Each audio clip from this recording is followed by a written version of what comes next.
So what is double under? Surprisingly, not so many people know about this jump rope trick. Unlike basic jumps where you jump once and you also swing the rope once, in double unders you jump once and you swing the rope twice. So there are 2 revolutions in a single jump. It is one of the most difficult jump rope trick and which makes it worth learning. To perform double unders, you have to practice 4 steps. Step 1, you should know how to do basic jumps. Now, I might have emphasized this point many times, but in order to proceed to double unders, you have to improve your form. You have to work on basic jumps.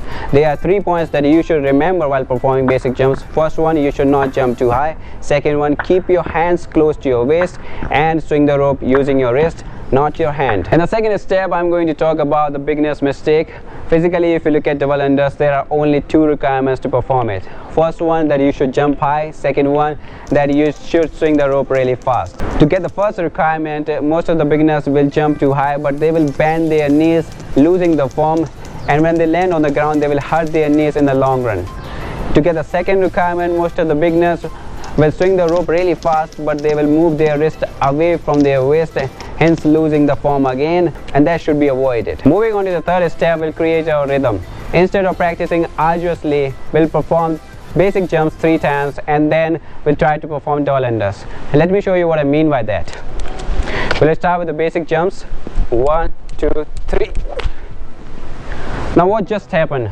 Now you might be thinking this is not the right way to perform double unders, but from my experience, if you practice like this, you will be able to keep the form and gradually you will get the hang of it and you will be able to perform double unders.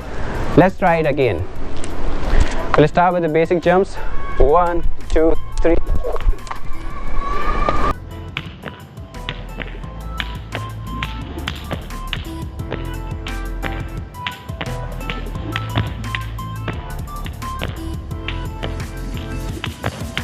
This way, you will not jump too high, you will not bend your knees, and you will keep your wrist close to your waist, and you will be able to perform double unders. In the third step, you were able to perform double unders for the first time. That was the happiest moment of your life. Now you might be thinking how to perform continuous double unders. While performing continuous double unders, you will face 2 challenges. The first one is rebounding, and the second one is swinging the rope continuously as long as you are performing double unders. To tackle the challenge of rebounding, you have to take care when you land on the ground while performing double unders. You should always land on the ball of your feet, never land on your heels. And the second challenge of swinging the rope really fast, you have to take care that you keep your form intact. You should swing the rope keeping your wrist close to your waist, never move it far away from your waist. Now you know about the challenges of performing continuous double unders and you might be thinking how to approach it. We'll try to create a new rhythm. We'll perform basic jumps 3 times and perform double unders twice. Let me show you. We'll start with the basic jumps, perform it 3 times. 1, 2, 3. And then perform double unders twice.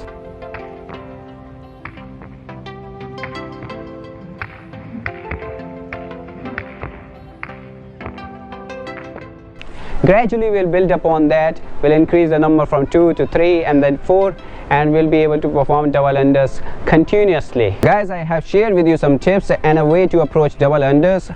This video will give you some insight and idea how to perform double unders. I hope it helps. I'll see you in the next video.